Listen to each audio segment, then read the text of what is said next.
पिता और पुत्र और पवित्र आत्मा के नाम पर आमेन। आज के वचन संत मत्ती का सुसमाचार अध्याय 5 पद संख्या 43 से लेकर 48 तक लिए गए हैं। और आज के वचनों में प्रभु यीशु हमें एक ऐसी शिक्षा देते हैं जो हमारी सोच के बाहर है। प्रभु यीशु ने अपने शिष्यों से कहा कि आपने सुना है कि अपने पड़ोसी से प्रेम करो और अपने शत्रुओं से बैर, लेकिन प्रभु यीशु उनसे कहते हैं कि मैं तुमसे कहता हूं कि अपने शत्रुओं से प्रेम करो और जो तुम्हें सताते उनके लिए प्रार्थना करो। कृष्ण में मेरे प्यारे भाई और बहनों, आज प्रभु यीशु हमें एक कदम आगे उठाने के लिए कहते हैं। ना केवल अपनों को प्यार करना है, लेकिन आज हमें उनको प्यार दिखाना है, उनको दया दिखाना है जो हमें दुख तकलीफ पहुंचाते हैं, जो हमारे विरुद्ध है, जो हमारे शत्रु है। उन्हें प्यार करने के लिए प्रभु यीशु हमें बुलाते हैं।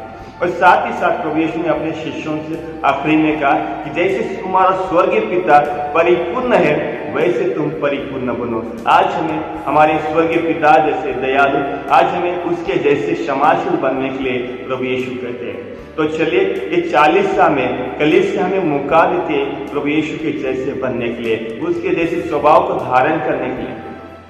प्रभु यीशु ने ना केवल हमें ये शिक्षा दी, बल्कि अपने जीवन के द्वारा उन्होंने दिखा दिया। उन्होंने क्रूस पर सबसे कहा था, अपने पिता से कहा, हे पिता इन्हें क्षमा कीजिए क्योंकि ये नहीं जानते ये क्या करते। उन्होंने अपने शत्रुओं पर दोष नहीं लगाया, उन्होंने उनके लिए प्रार्थना की, उन्हें क्षमा की। आज हमें भी हमारे जीवन में अपने शत्रुओं के लिए प्रार्थना करना है, जो हमें सताते उन्हें प्रेम करने के लिए प्रभु यीशु बुलाते हैं। तो चले इन वचनों के द्वारा प्रभु यीशु हमें बहुत कुछ सिखाते हैं। आज हमें हमारे इस प्यार की गहराई को और गहरा करने के लिए प्रभु यीशु बुलाते हैं।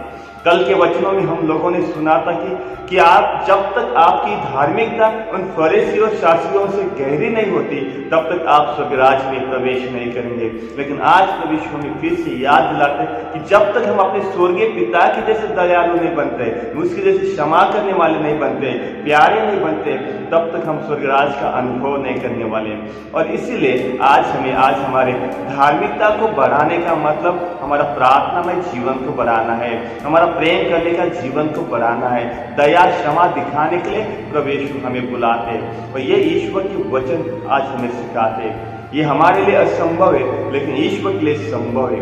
और इसलिए आज हमें ईश्वर की कृपा की जरूरत है, ताकि हम एक दूसरों को प्यार कर सके, एक दूसरों को समझ सके। जिससे हम लोगों ने कई सालों से बात नहीं किए, उससे बात करने के लिए ईश्वर हमें वो कृपा दे, ताकि हम अपने आप को नम्र कर सके और ईश्वर के सामने हम अपने उनकी आंखों में हमारा आदर सम्मान बढ़ने के लिए ईश्वर से प्रार्थना करते हैं। तो चलिए आज हम ईश्वर को धन्यवाद देते हैं और साथ ही साथ ईश्वर की कृपा मांगते हैं, ताकि हम उन लोगों को क्षमा कर सके जो हमारे विरुद्ध है, जो हमें दुख तकलीफ पहुंचाते हैं। उनके लिए प्रार्थना करने के लिए प्रभु यीशु कहते हैं। तो चलिए आज हम उनके लिए प्रार्थना करते हैं, ताकि परमेश्वर उन्हें भी एक अच्छी बुद्धि प्रदान करे, ताकि हम एक दूसरे को क्षमा कर सके और फिर से अपने रिश्तों को मजबूत करने के लिए प्रभु यीशु हमें बुलाते हैं। तो आज के वचनों के लिए हम ईश्वर को धन्यवाद देते हैं, ईश्वर की स्तुति और महिमा करते हैं।